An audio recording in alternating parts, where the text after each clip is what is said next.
샬롬. 여러분 평안하셨습니까? 저는 오늘 마태복음 24장 강의 6번째 시간으로 너희의 도망하는 날을 위하여 기도하라 라는 제목으로 말씀을 드리려고 합니다. 오늘 말씀은 마태복음 24장 20절에서 21절까지입니다. 너희의 도망하는 일이 겨울에나 안식일에 되지 않도록 기도하라. 이는 그때에 큰 환난이 있겠습니다. 창세로부터 지금까지 이런 환난이 없었고 후에도 없으리라. 아멘.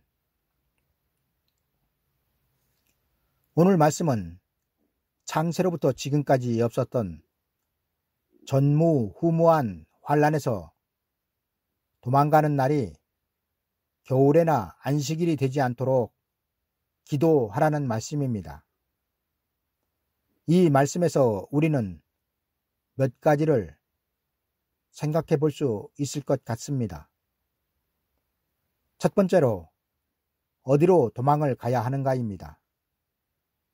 두 번째로 도망갈 대상은 누구인가이며, 세 번째로 창세로부터 지금까지 없었던 전무후무한 환난은 어떤 환난이며, 네 번째로 겨울이나 안식일은 무엇을 비유하고 있는가입니다. 이렇게 네 가지로 마태복음 강의 6번째 시간을 말씀드리려고 합니다. 첫 번째로 어디로 도망을 가야 할까입니다. 여러분, 도망을 간다면 어디로 가야 하며 도망을 가면 살 수 있을까요? 물론 성경이 도망을 가라고 말씀하고 있는 것은 살 수 있기 때문에 도망을 가라고 하셨겠지만, 어디로 도망을 가야 할지 성경에 기록이 없기 때문에 참으로 난감합니다.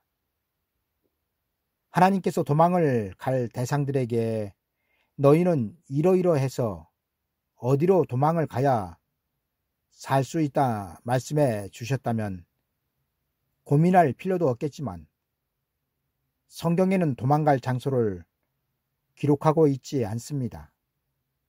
여러분, 성경은 도망을 가야 할 이유에 대하여 환난이 오기 때문에 도망을 가야 한다고 말씀하고 있습니다.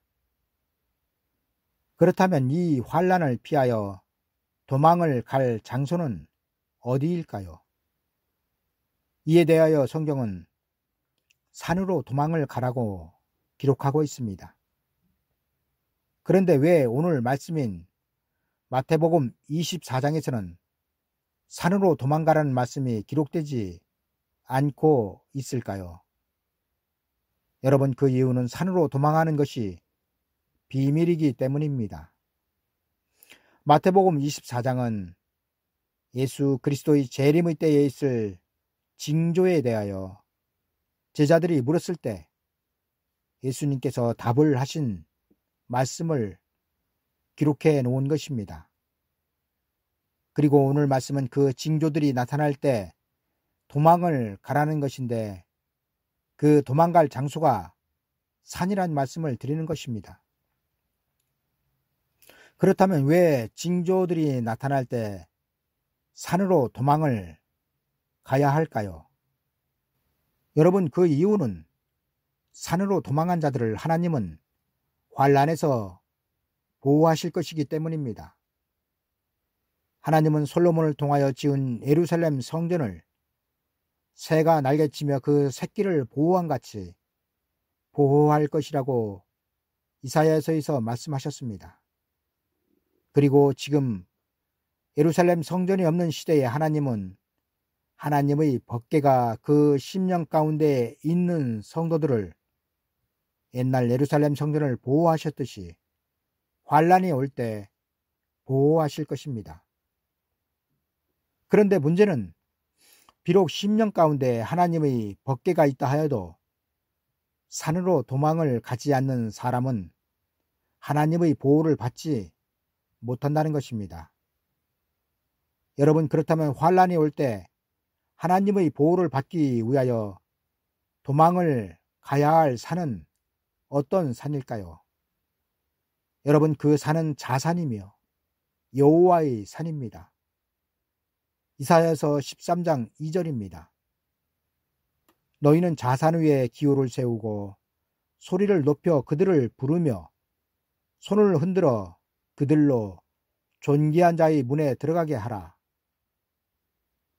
여러분, 예수님의 말씀은 환란이 오기 전 이 환란을 피하여 도망을 가라는 말씀이며, 도망을 가야 할 장소는 산인데 왜 산이냐면 하나님은 산에 깃발을 세우고 그 택하신 백성들을 사방에서 모으실 것이기 때문입니다.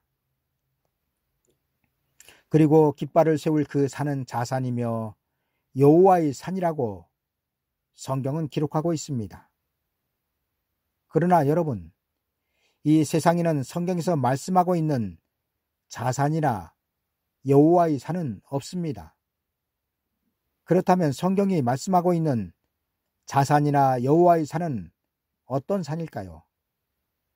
여러분, 그 산은 높은 차원의 진리의 산을 말하며 마지막 때 하나님은 이 진리의 산에 있는 자들만 구원을 하실 것입니다. 이사야서 18장 3절입니다. 세상의 모든 거민, 지상에 거하는 너희여, 산들 위에 기호를 세우거든 너희는 보고 나팔을 불거든 너희는 들을지니라. 여러분, 산들 위에 기호를 세우고 나팔을 분다는 것은 하나님께서 천사들을 통하여 그 택하신 자들을 사방에서 모으신다는 말씀이며, 이 나팔 소리를 듣고 모이는 자들만 예수 그리스도의 왕국인 천년왕국에 들어갈 것입니다. 이사야서 2장 2절에서 3절입니다.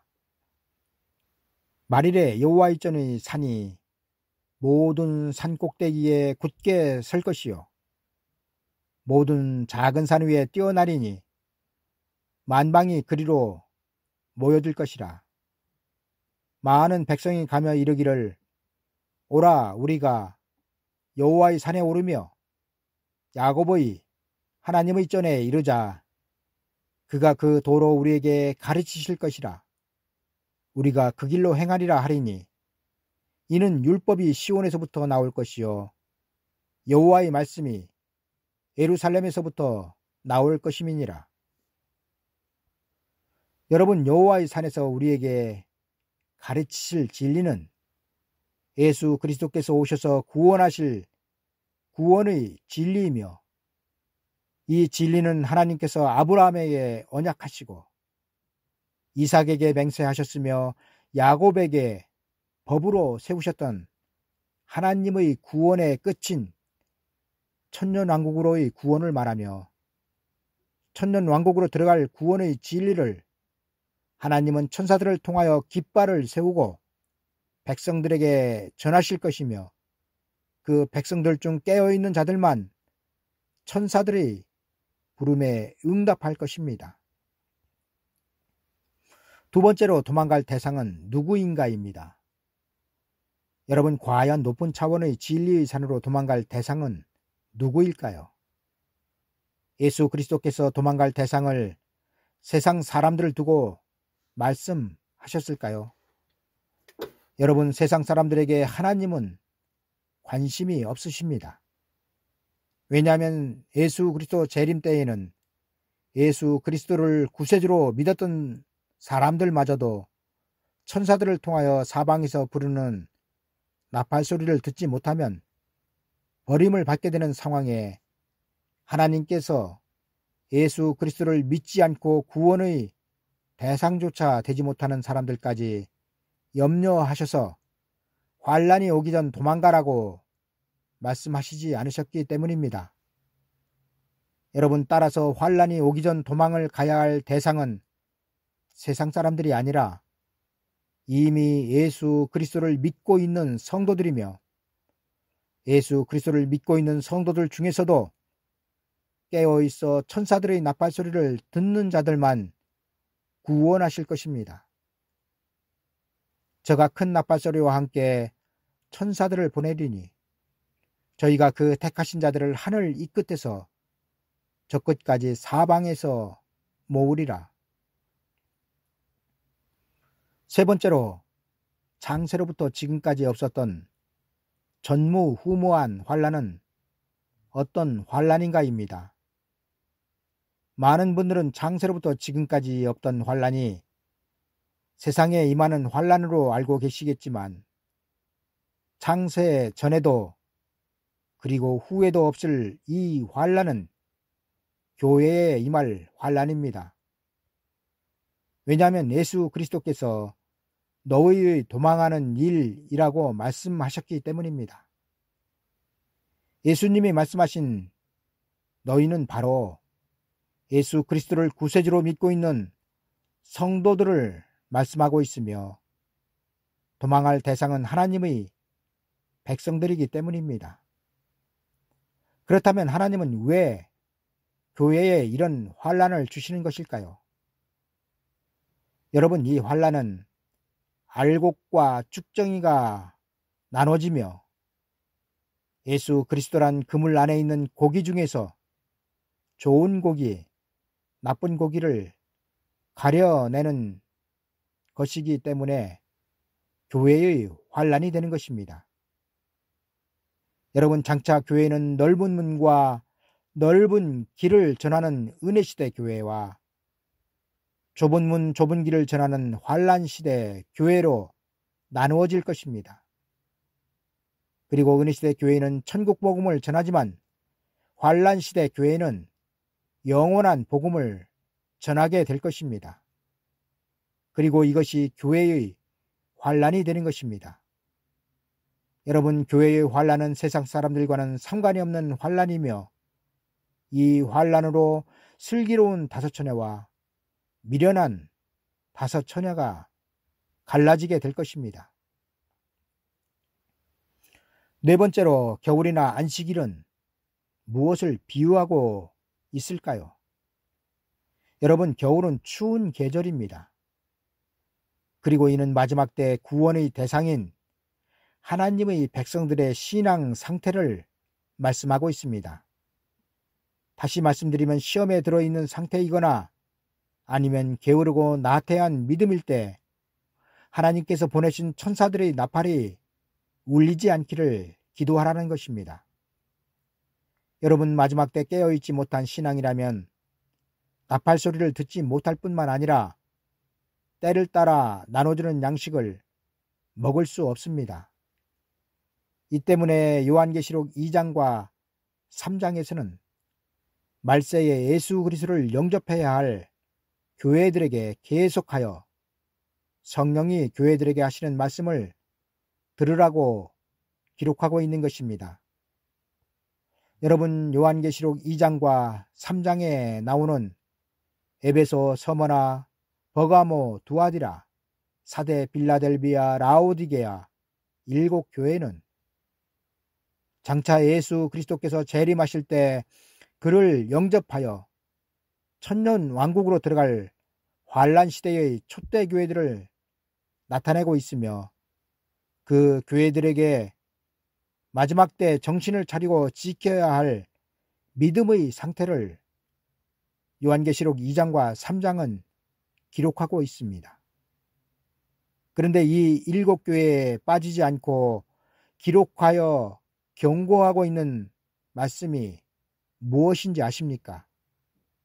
그것은 바로 귀 있는 자는 성령이 교회들에게 하시는 말씀을 들을지어다입니다. 여러분, 이 말씀은 교회인 여러분들이 예수 그리스도의 재림의 때에 사는 성도들이라면 여러분들은 성령이 교회인 여러분들에게 하시는 말씀을 들을 귀가 있어야 한다는 것입니다. 그리고 그 이유는 성령이 교회인 여러분들에게 하시는 말씀을 들어야 교회에 닥쳐올 환난에서 피하며 후 3년 반 동안 하나님의 예비처로 들어가 변화를 받고 재림하시는 예수 그리스도를 영접하여 천년왕국으로 들어가 육체의 하나님이신 예수 그리스도와 함께 천년 동안 얼굴을 마주보며 살 수 있는 구원을 받을 수 있기 때문입니다. 이제 말씀을 정리하겠습니다. 성경은 세상을 심판하시기 전 먼저 교회를 심판하실 것이라고 기록하고 있습니다. 그리고 하나님께서 그 믿는 자들을 판단하여 의인 중에서 악인을 골라내시고 의인만 겨우 구원을 하신다면 하나님께서 세상에 행하실 심판은 어떠하겠느냐고 베드로 사도는 이렇게 기록하고 있습니다. 베드로전서 4장 17절에서 18절입니다. 하나님 집에서 심판을 시작할 때가 되었나니 만일 우리에게 먼저 하시면 하나님의 복음을 순종치 아니하는 자들의 그 마지막이 어떠하며 또 의인이 겨우 구원을 얻으면 경건치 아니한 자와 죄인이 어디 서리요? 여러분, 경건치 아니한 자와 죄인은 누구입니까? 저들은 예수 그리스도 심판 때 심판의 대상이며 경건치 아니한 자는 죄인과는 다르게 은혜의 때 구원을 받았지만 환난의 때 성령이 교회들에게 하시는 말씀을 듣지 못하므로 죄인들과 함께 멸망하는 그리스도인들을 뜻하고 있습니다. 여러분, 지금은 때를 따라 양식을 먹어야 할 때이며 성령이 교회들에게 하시는 말씀을 들어야 할 때입니다. 그러기 위해서는 가장 먼저 말씀에 깨어 있어야 합니다. 여러분, 우리는 지금 재림하시는 예수 그리스도를 영접하기 위하여 하늘을 쳐다볼 것이 아니라 예수 그리스도께서 천사들을 보내셔서 그 택하신 자들을 사방에서 모으실 때 거기에 반응할 수 있도록 깨어있는 것이 마지막 때 구원에 이르는 진리가 될 것입니다. 감사합니다.